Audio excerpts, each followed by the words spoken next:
Bonjour, bienvenue pour ce culte public de l'Église cathare de France. Je vous propose de commencer ensemble par un Père Saint. Père Saint, Dieu légitime des bons esprits, qui n'a jamais trompé, ni menti, ni erré, ni hésité, par peur à venir trouver la mort dans le monde du Dieu étranger, car nous ne sommes pas du monde et le monde n'est pas de nous, donne-nous de connaître ce que tu connais et d'aimer ce que tu aimes. Amen. Le prêche d'aujourd'hui s'intitule « L'athée, un croyant qui s'ignore ?» point d'interrogation. À première vue, on pourrait croire que l'athéisme est simplement l'approche inverse de la croyance. Dans un pays où, pour la première fois de son histoire, la population est majoritairement non-croyante, il convient d'interroger ce concept un peu vague de l'athéisme.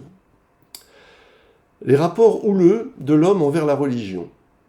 Depuis que l'homme a acquis cette capacité d'imagination d'une transcendance qui fait son originalité par rapport à ses congénères antérieurs et par rapport aux animaux, ce qui a modifié radicalement les comportements des Homo neanderthalensis et des Homo sapiens qu'elle a touché dans une période qu'il nous reste à préciser et qui se situerait entre 100 000 et 40 000 ans avant l'ère commune, il a toujours voulu créer une hiérarchie dont il n'était pas l'échelon le plus haut.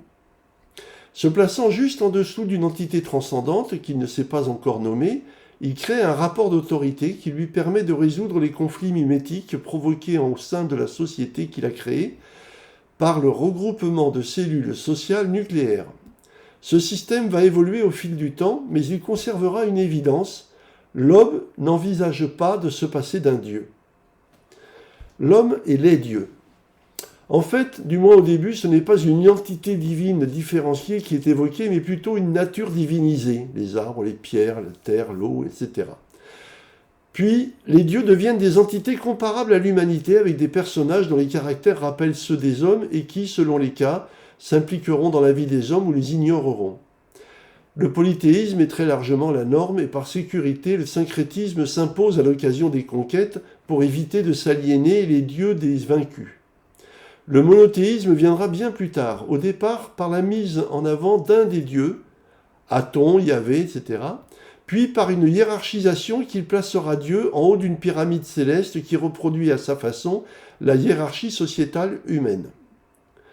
Au Moyen-Âge, cette vision de cieux empilés, séparés par des plafonds de verre dont le franchissement est soumis à contrôle, peut atteindre 8 niveaux, Dieu occupant le plus haut niveau, Christ étant juste en dessous, et les anges étant de plus en plus corrompus au fur et à mesure que l'on descend dans les niveaux. Cette organisation pourrait laisser croire que le système céleste proposait une vision idéale pour les humains, mais il n'en est rien. Communiquer avec Dieu. En effet, les rapports de Dieu avec les hommes sont loin d'être apaisés. Quand Dieu était partout dans les phénomènes naturels, dans les éléments de la nature qu'il pressentait comme dépassant sa compréhension, l'homme ne savait pas communiquer avec lui. Aussi s'adressait-il le plus souvent à ses effecteurs, animaux, plantes, etc., sans en attendre de réponse.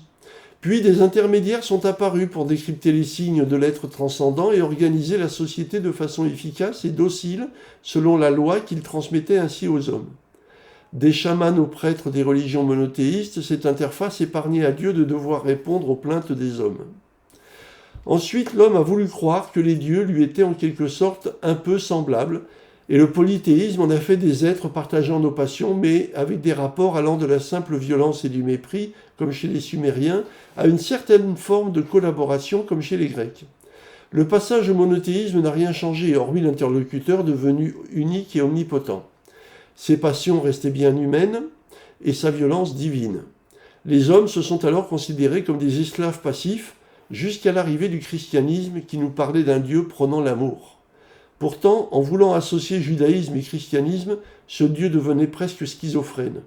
Il voulait l'amour entre les hommes et se réservait la violence pour son usage, ou l'imposait aux hommes pour sa gloire. L'islam n'a fait que reprendre les mêmes concepts à son avantage. Mais le temps aidant, on a vu apparaître des hommes qui, ne comprenant pas cette ambivalence divine, ont fait le choix de rejeter la divinité. L'évolution sociale, adossée à l'évolution du niveau de vie que permettaient les découvertes scientifiques et techniques, a donné à l'homme le sentiment qu'il pouvait maîtriser sa destinée à condition de repousser dans son inconscient l'échéance ultime de sa mort. Cela a favorisé l'idée que cet échelon supérieur était superflu, voire néfaste à l'expression de l'égocentrisme humain. Donc l'athéisme est devenu la réponse à ce sentiment de supériorité de l'homme qui comprenait de mieux en mieux son environnement, lui trouvait une origine scientifiquement explicable et montrait que l'homme pouvait le façonner sans attendre que l'évolution prétendument sous la coupe de Dieu veuille bien le faire pour lui.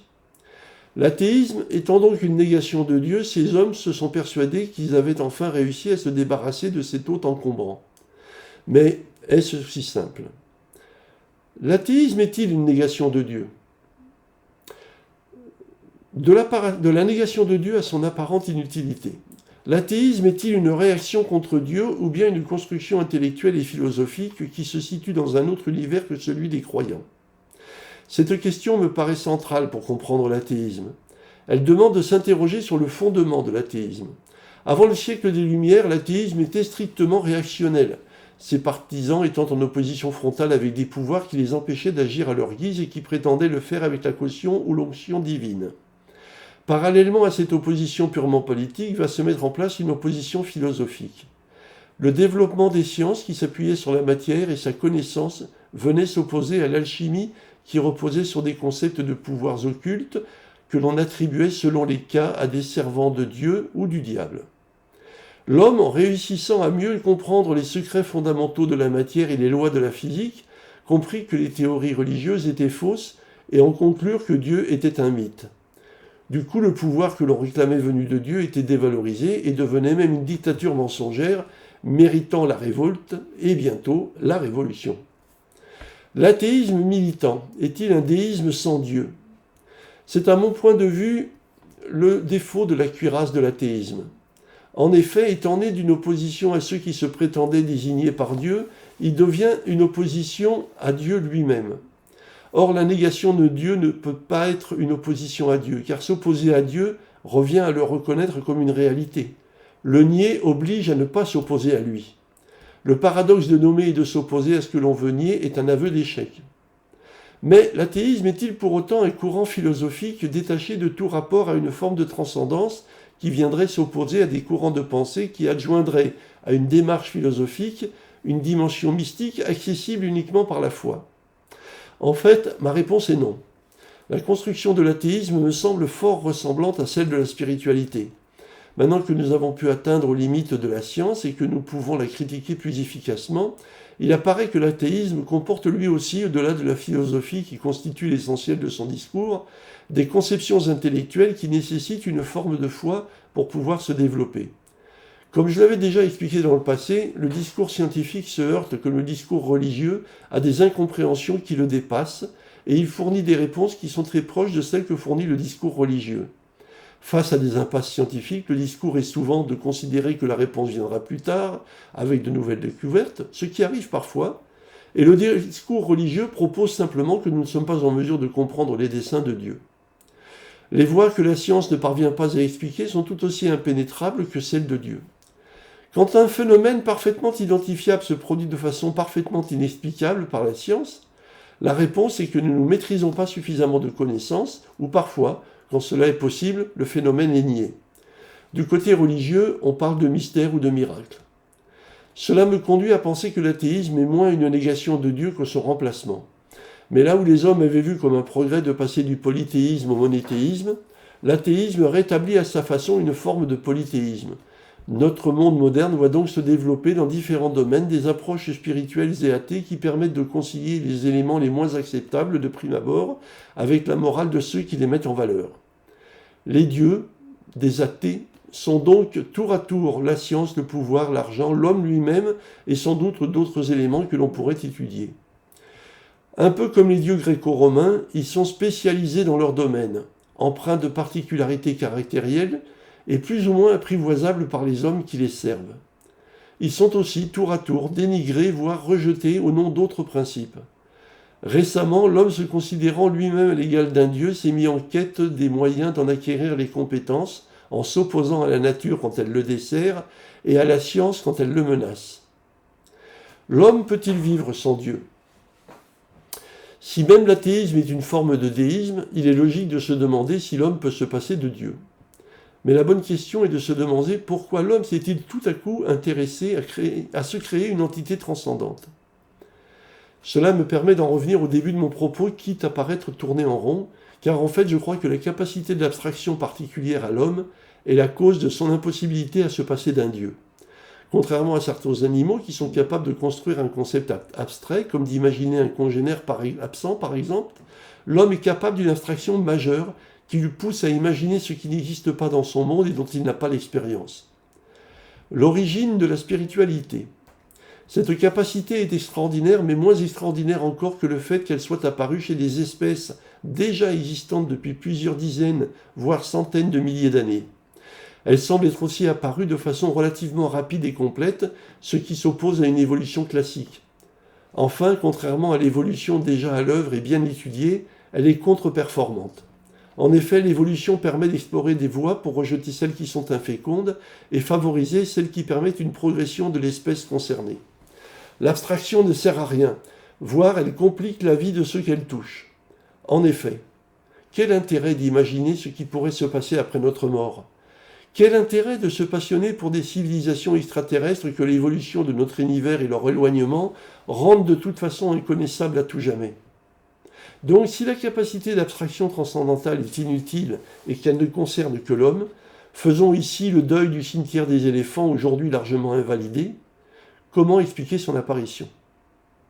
Il faut admettre que l'évolution n'y est pour rien puisqu'elle aurait alors agi à contre-courant de sa vocation. Dieu pourrait-il en être responsable ? Difficile à imaginer si l'on considère que Dieu est bon par nature principielle. Se pourrait-il que ce soit un effet indirect et involontaire d'un agissement dont l'auteur nous dépasse largement en compétences et en moyens ? Ce pourrait être l'hypothèse des cathares qui pensent que nos corps, cerveau et âme inclus, renferment une part de notre être divin emprisonné ici-bas par l'œuvre d'un envoyé du mal que l'on appelle le démiurge ou le diable selon l'inclination du moment. Au total, l'homme se construit toujours quelque chose de plus puissant que lui, qui lui sert de guide ou d'excuse pour ce qu'il veut faire et pour ce qu'il ne fait pas. Je pense donc qu'il n'y a en fait que deux types d'hommes, ceux qui se disent croyants en une doctrine et ceux qui ne savent pas à quoi raccrocher leurs croyances. Il y a des imposteurs, volontaires ou pas, dans les deux cas, et ceux qui appartiennent à la seconde catégorie mais qui refusent de l'admettre se font appeler athées. Je vais donc maintenant prononcer un pater que je vous demande de ne pas répéter à votre tour. Père Tout-Puissant, principe des esprits saints, ta volonté agit sur tout le bien. Ton Saint-Esprit nous guide comme il te plaît pour que ta grâce puisse nous être accordée. Donne-nous chaque jour la nourriture que ta parole et ton amour procurent.